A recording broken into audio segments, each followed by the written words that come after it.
Question number 7, Gareth Hughes. Kia ora, Mr Speaker. My question is to the Minister of Energy and asks, does he stand by his statement made on Campbell Live's February 9th programme on fracking that in Taranaki it's been actually done very, very well? There's been no effects on the environment whatsoever. The Honourable Phil Heatley. Mr Speaker, in context, yes, obviously everything has an environmental effect. I'm interested in environmental effects that are significant. As I understand it, the Taranaki Regional Council stands by its position. There have been no significant environmental effects caused by hydraulic fracturing in Taranaki. Gareth Hughes. To the Minister, is groundwater contamination at 4 Kapuni fracking sites, which has left water there unfit for potable or stock water use, an example of fracking that's been done very, very well? The Honourable Phil Heatley. Well, Mr Speaker, the statement is incorrect. In the past, some pits were used to receive fluids from fracked wells. However, I'm advised that the fluid returns were highly unlikely to be the source. The monitoring undertaking shows this is a legacy issue. It happened in the past. It's highly unlikely to be associated with hydraulic fracturing, according to the Taranaki Regional Council, the only independent body in this debate. Gareth Hughes. Thank you, Mr Speaker. Is the common use of flare pits in Taranaki an example of fracking being done very, very well? Or is it, as Alex Ferguson, CEO of Apache Corporation, reportedly called it, abhorrent, noting that his fracking company would not use flare pits on the East Coast? The Honourable Phil Heatley. Point of order, Te Raro Flavel. No, point of order, Te Raro Flavel. Tēnā koe, Mr Speaker. I tērā wiki kōrero au ki te whare, ki aro nui ki te āhuatanga o te wiki o te reo Māori. Ko rongoa ke Autaki, ko rongoa ke Taranaki. Ko tāku inoi ki a tika rāno te whakahua o ngai ingoa Māori, ai tēnei wiki mo te reo Māori. Ko te ingoa e tikana, ko o taki, i tēnei wā, ko Taranaki. Kia ora tātou. I appreciate the goodwill in the member's point of order. It's not strictly a point of order, but under the circumstances, I think his point's well made. Where do we get to? The Honourable Minister to answer. Does the Minister remember the question asked? I'm happy to. The Honourable Phil Heatley. Mr Speaker, a number of groups have views on this practice and indeed on oil and gas exploration. Unfortunately, on the far right, they want to bring out the bulldozers. We as a party are saying no, we want to be environmentally sensible and be safe. On the left side, they want to do nothing. That's the Green Party. Fortunately, ourselves in the National Party and the Labour Party, who promoted deep-sea oil and gas exploration for 9 years, we're sitting in the middle. We're taking a sensible approach. Jonathan Young. Point of order, I beg your pardon, point of order, Gareth Hughes. Thank you, Mr Speaker. Mr Speaker, it was a clear question. It wasn't about what other people think about it. It was what the Minister, who's meant to be regulating, thinks about flare pits in Taranaki. Is it fracking very, very good, or is it abhorrent? Order. I hope the member's quite finished. The Minister explained how he saw those issues. He said the government's in the middle on those issues, and that didn't seem to be an unreasonable way to answer the question. I accept it may not have been exactly the answer the member was seeking, but it wasn't an unreasonable answer. Gareth Hughes. I beg your pardon. Point of order, the Honourable Trevor Mallard.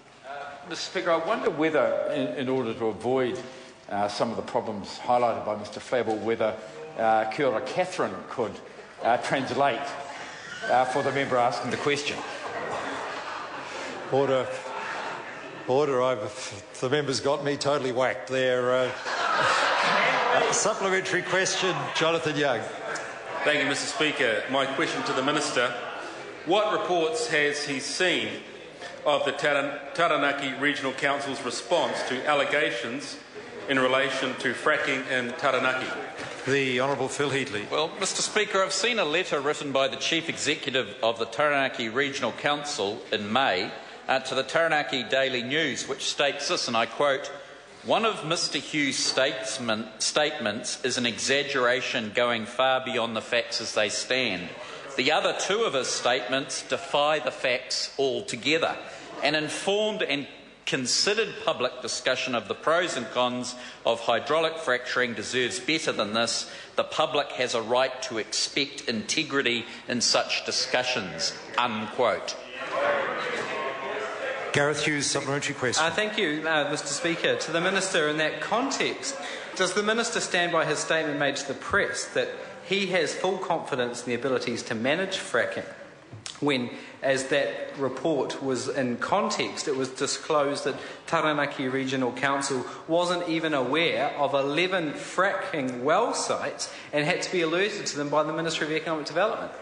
The Honourable Phil Heatley. Well, no, Mr Speaker, I'm very proud that the Ministry of Economic Development have a handle on what's occurring out there. I believe that Taranaki Regional Council have the most experience in New Zealand in terms of managing this practice. I hope that their experience can be passed on to other councils across the country. However, if the Parliamentary Commissioner for the Environment comes back and says there's ways that we can improve the practice, I would expect Taranaki and other regional councils across the country to take heed of that. I look forward to her report.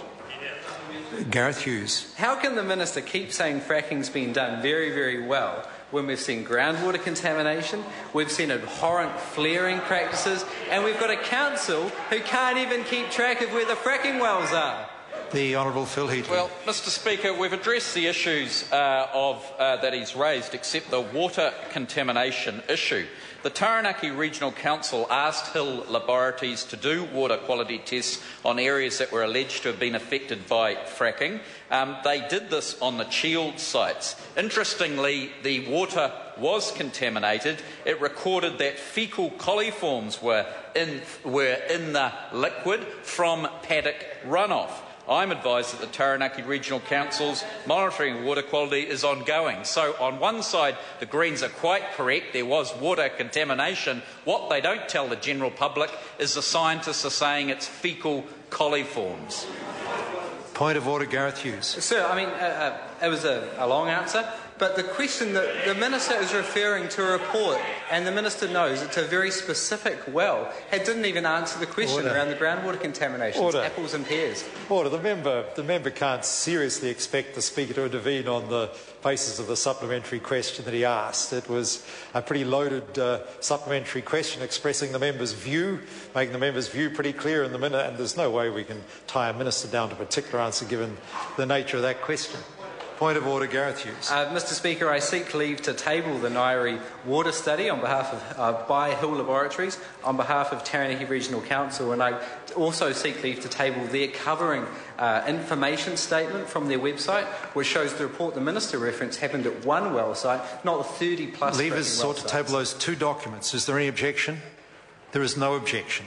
Question number 8, I beg your pardon, point of order, the Honourable Phil Heatley. Point of order, I seek leave to table a letter from the only independent authority in this debate, the Taranaki Regional Council, and their not so flattering comments about Gareth Hughes' representation of the issue. I seek leave to table that letter. Leave us sought to table that document. Is there any objection? There is objection. Question. Order. Order. Question number 8, Dr. Jian Yang.